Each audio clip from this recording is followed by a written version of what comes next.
السلام علیکم ملګرو. په سکیچ اپ کې به موږ اوس په اټو کیډ فایل باندې کار کوو. نو اول تاسو ته دا طریقه خایم چې اټو کیډ فایل تاسو کله امپورټ کوئ نو هغې کې څه مسلې وي. لکه ما سره یو اټو کیډ فایل دی، زه هغه دلته ځان سره امپورټ کوم.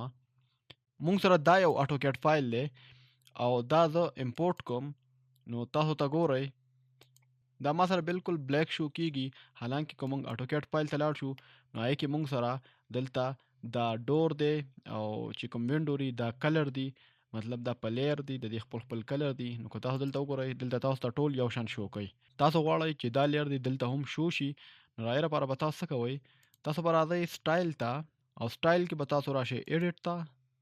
ایډیټ کې به دلته کلر بای ټیګ، کلر بای ټیګ مطلب دا ټیګ چې کوم دی څنګه چې په اټو کیډ کې موږ لیر وایو دلته ورته ټیګ ویل کیږي. نو تاسو په دې کلیک کوئ، تاسو ته به دا شو نشي. تاسو به بیا راځئ په دې سایډ باندې د ایج سیټینګ باندې او دلته به راځئ الی به د کلر کې بای میټیریل چې کله په دې کلیک کوئ نو ته وګوره تاسو ته به هغه شان شو شي څنګه چې تاسو ته په اټو کیډ کې شو کیږي.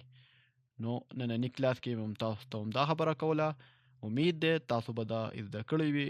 ان شاء الله په بل کلاس کې موږ دا 3D ته اړو او پای کې موږ سره څو سمپل ټیکنیکس دي موږ به یوز کوو. نو موږ سره اوسئ. د بل کلاس پورې مال اجازه راکړئ. د الله حافظ.